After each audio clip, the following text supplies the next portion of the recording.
Kami karyawan-karyawati Giant Extra dan Mega Bogor mengucapkan terima kasih kepada masyarakat Bogor dan sahabat Giant yang sudah setia menemani kami selama 7 tahun ini. Gelombang PHK atau pemutusan hubungan kerja terus berlanjut seiring masih tingginya penularan virus corona di tanah air. Sektor retail adalah salah satu sektor yang banyak terkena dampaknya akibat pengetatan kegiatan masyarakat. Ketua Umum Asosiasi Pengelola Pusat Belanja Indonesia, Alfonsus Wijaya mengungkapkan, selama pandemi sudah banyak gerai di pusat belanja yang tutup. Sebetulnya ada beberapa tahapan. Tahap pertama adalah karyawan dirumahkan dengan upah masih dibayar penuh. Itu tahap 1. Nah, tetapi kalau kondisi masih terus berlarut-larut, terutama penutupan operasional masih berlarut-larut, tahap kedua adalah karyawan dirumahkan, tetapi dengan upah hanya dibayar sebagian. Nah, kalau PPKM darurat ataupun PPKM berdasar level ini masih terus juga berkepanjangan, akan masuk ke tahap berikutnya, yaitu pemutusan hubungan kerja, PHK. Potensi dari karyawan yang dirumahkan ataupun yang di PHK itu adalah sekitar 30%. Menghadapi kondisi ini, Kementerian Ketenagakerjaan memberikan bantuan subsidi upah atau gaji bagi pekerja terdampak COVID-19. Saya berharap dengan bantuan subsidi gaji atau upah ini, pemerintah berharap dapat membantu meringankan beban ekonomi para pekerja atau buruh dan juga perusahaan yang sedang sulit di masa pandemi COVID-19. Saya berharap bisa digunakan sebaik-baiknya. Menurut data KOR Indonesia, akan ada penambahan sekitar 1,5 juta pengangguran terbuka di bulan Agustus ini akibat COVID-19. Tambahan jumlah pengangguran terbuka pada Agustus ini bisa mencapai hingga 1,5 juta orang. Ya, ini baru dari jumlah pengangguran terbuka saja. Dan ini sangat mungkin terjadi. Masalahnya juga bukan hanya dari jumlah pengangguran terbuka, tapi banyak juga yang masih bekerja, tapi dengan jam kerja yang sangat sedikit dan tingkat pendapatan yang sangat rendah. Nah, oleh karena itu bansos ini menjadi penting bukan hanya untuk menjaga daya beli masyarakat miskin, tapi juga sebagai insentif supaya mereka tetap berada di rumah. Nah, ini harus diperbanyak cakupannya dan diperbesar. Yang sudah dilakukan sekarang saya rasa masih satu dari sisi distribusi sangat lambat ya, masih belum mencapai 30%, masih di 20-an% ya di beberapa bantuan sosial, dan dari sisi nilainya juga memang masih terlalu kecil. Pandemi tak pasti kapan berakhir. Langkah antisipasi diperlukan agar tidak terjadi ledakan jumlah pengangguran dan bertambahnya angka kemiskinan. Selamat malam pemirsa, Indonesia Business Forum kembali hadir. Giant di bulan ini sudah resmi tidak lagi beroperasi. Dan tentu saja dengan diperpanjangnya PPKM dan pelarangan dibukanya mal, ini masih dimungkinkan bertambah panjang daftar toko-toko yang kemudian akan menutup gerainya. Dampaknya yang paling terlihat adalah yang pertama penambahan dari jumlah tenaga kerja yang dimungkinkan untuk di PHK ataupun dirumahkan. Dan yang kedua ini untuk sektor informal penunjang daerah sekitar retail itu tentu saja tidak bisa beroperasi. Dan oleh karenanya Indonesia Business Forum pada malam hari ini mengangkat tema mengenai PPKM diperpanjang PHK massal tentu tak terbendung. Dan untuk membahas tema kita pada malam hari ini, saya sudah bersama dengan 4 orang narasumber di studio dan 2 orang yang terhubung melalui video conference. Saya perkenalkan satu persatu. Ada Menteri Tenaga Kerja dan Transmigrasi Indonesia di periode tahun 1998 hingga 1999, Bapak Fahmi Idris. Pak Fahmi, selamat malam. Berkenan untuk menggunakan mic-nya, Pak, untuk bisa menyapa pemirsa di rumah. Selamat malam, Pak. Selamat malam para pemirsa yang saya hormati. Sehat ya, Pak? Alhamdulillah. Alhamdulillah. Berikutnya ada Ketua Umum Asosiasi Pengusaha Retail, Pak Roy Mande. Pak Roy, selamat malam. Selamat malam Brigita, salam sehat bagi sehat. kita semua. Dan harus tetap sehat ya Pak, walaupun bisnisnya nggak sehat Pak. Tetap semangat dan sehat.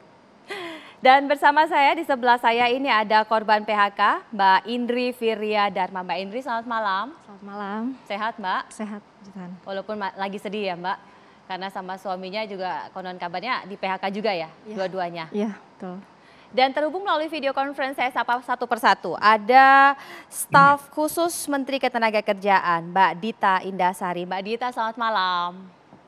Halo, selamat malam. Sehat Mbak Dita? Selamat malam, Pak Fahmi. Senior saya sehat. Dan ada Mas Iman Sugema, ekonom Indef. Mas Iman, selamat malam. Selamat malam. Sehat Mas para Iman? pemirsa.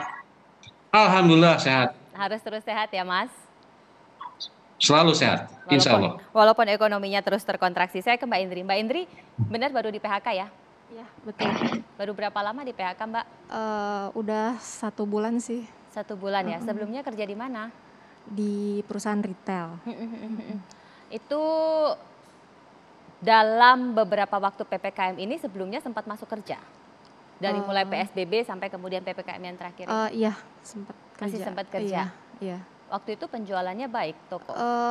Selama pandemi sih menurun ya drastis. Dari sebelum COVID sampai pandemi turun banget drastis. Dan dalam 1 bulan ini pada akhirnya di PHK atau dirumahkan? Di PHK. Di PHK. Suami? Suami juga di PHK. Oh, kantornya sama? Sama. Perusahaan apa Mbak? Perusahaan retail peralatan rumah tangga. Di daerah mana? Daerah Jakarta Pusat. Di daerah Jakarta Pusat. Iya. Waktu di PHK, apa yang kemudian disampaikan oleh manajemen Mbak? Nggak ada sih. Cuman tiba-tiba aja hari itu dipanggil, hari itu ya udah selesai. Kapan itu Mbak? Terakhir 18 Juni. 18 Juni 2021. Itu semuanya dipanggil, berapa orang yang di PHK? Berurut sih hari, misalnya hari ini 5 orang, besok 3 orang gitu. Total berapa orang yang di PHK perusahaan? Kurang lebih 60% lah ya dari 100% karyawan. Berapa banyak karyawan di perusahaan? 8 orang. Jadi suami dan Mbak ikut di PHK? Termasuk, iya. Warga Jakarta asli? Jakarta. Ketika setelah di PHK, apa kompensasi yang kemudian diberikan oleh manajemen? Tidak ada sih. Nggak ada? Nggak ada. Jadi cuma disampaikan tidak usah bekerja lagi begitu? Iya. Sempat menanyakan tidak pesangon atau paling tidak uang lelah atau apa yang disampaikan oleh perusahaan? Sempat aku tanya sih, cuman untuk pesangon infonya nggak ada. Terus uang terima kasih pun juga nggak ada, cuman gaji aja. Dan gaji juga, saya kan cuma 11 hari kerja ya. Jadi di bulan Juni itu ya? Jadi full dibagi 11. Dibagi 11 gitu. Gajinya berapa? 1 jutaan. Gajinya 1 juta. Kalau full 4 juta. Kalau full 4 juta. Ya. Jadi karena 10 hari kerja hanya mendapat 1 juta. Suami juga mendapat? Malah dia lebih kecil, 800.000. Oh, suami malah 800.000. Iya. Sudah ada anak? Sudah. Umur berapa? Paling besar 3,5 tahun. Paling kecil 13 bulan. 13 bulan. Dengan nominal 1,8 di bulan Juni. Bagaimana cara nyukupin kebutuhannya?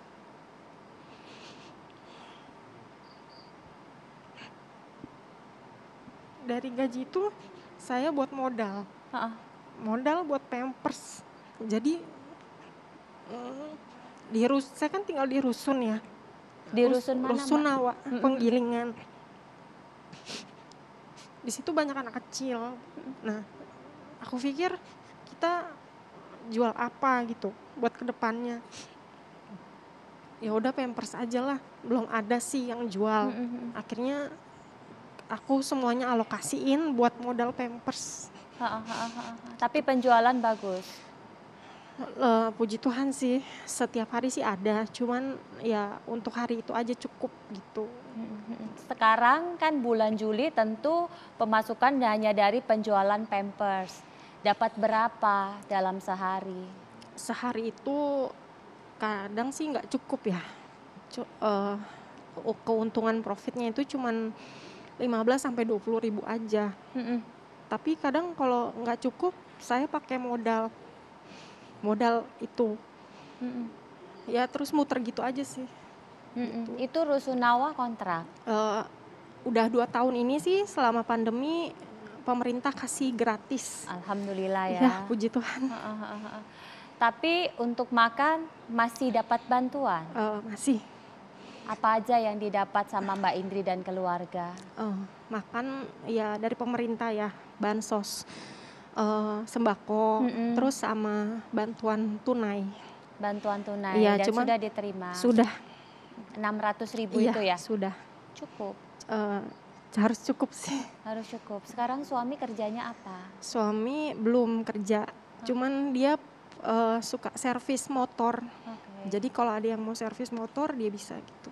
Oh, jadi hanya freelance, Iya. tergantung panggilan. Iya betul. Anak-anak sehari-hari berarti sama Mbak Indri. Iya. Mereka biasanya dalam sehari Mbak Indri kasih apa aja untuk makan dengan nominal yang segitu? Yang murah aja sih gitu, kayak sop, terus sayur-sayur benih gitu. Teman-teman Mbak Indri juga yang satu kantor sama Mbak Indri kondisinya sama? Sama. Mereka warga Jakarta juga? Ada yang di Tangerang, ada yang di Jakarta juga ada. Ada pulang kampung begitu memutuskan? Iya. Mbak Indri ini mungkin satu dari banyak karyawan yang terpaksa mau tidak mau di PHK. Bukan karena perusahaannya yang ingin memutuskan hubungan kerja dengan mereka, tetapi kondisi yang memaksa pada akhirnya mereka dirumahkan karena tokonya tidak buka dan tidak ada penjualan. Benar ya Pak Roy? Ya. Jadi yang dialami oleh saudari kita Indri, ini adalah gambaran keprihatinan kita. Pelaku usaha untuk memutus hubungan kerja itu adalah keputusan yang paling akhir. Dan biasanya setelah kita PHK memang toko akan tutup, gerai akan tutup, perusahaan akan menarik investasi dan seterusnya. Jadi itu keputusan yang paling akhir. Dan sangat berat sebenarnya kita melakukannya. Tetapi nggak ada pilihan dikala kami harus tetap beroperasi dan likuiditas juga sudah tidak menyanggupi untuk memberikan operasional. Maka keputusan itulah yang terjadi saat kita belum mendapat stimulus atau apapun yang berkaitan dengan negara hadir di pelaku usaha. Kami tentunya apresiasi terhadap upaya penanggulangan COVID, memutus penularan COVID yang luar biasa dilakukan oleh pemerintah. Tapi ketika kita diminta tutup misalnya, ya seperti sekarang PPKM level ini masih melakukan penutupan-penutupan. Ya. Kemudian pada saat kita juga sudah tidak ada kemampuan, kebijakan strategis terakhir memang akhirnya harus melakukan hal tersebut. Nah ini kita berharap tentunya adanya percepatan untuk dapat juga memberikan stimulus, bukan berarti karena korporasi itu yang sering dianggap memiliki kekuatan yang luar biasa dibanding dengan pedagang individual atau pedagang perorangan. Buktinya banyak yang tutup juga. Catatan berapa banyak Pak Roy dari anggota asosiasi yang sudah melakukan penutupan ataupun pemutusan hubungan kerja? Ya, kami mencatat di retail ini 5-6 toko di tahun 2020 sekitar 1.300 gerai. Kemudian di bulan Januari sampai dengan bulan Juli ini ada sekitar 700-an gerai. Jadi lebih kurang 2.040 gerai yang harus tutup dengan berbagai format retail.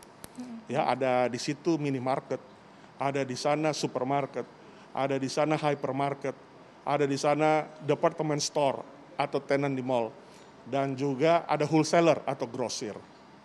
Nah, efek multiplier effect ini tentunya kita ketahui akan meningkatkan juga kekurangan daya beli daripada masyarakat.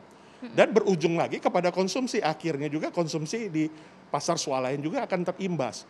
Nah ini yang sebenarnya sangat prihatin. Jadi Anda sudah mendengarkan, ini dari sektor retail saja sekitar 2.040 gerai dari berbagai skala, mulai yang minimarket sampai yang wholesale. Contohnya seperti Giant yang tadi kita angkat sebagai paket pengantar. Anda bisa hitung berapa banyak kemudian tenaga kerja dari sektor retail yang kemudian terpaksa dirumahkan ataupun di PHK. Bagaimana kemudian upaya pemerintah untuk bisa membuat agar para korban PHK ini paling tidak bisa tetap hidup dan meneruskan kehidupannya. Nanti kita akan coba tanya kepada Mbak Dita, termasuk juga Pak Fahmi pengalamannya di tahun 98. Tetap bersama kami di Indonesia Business Forum.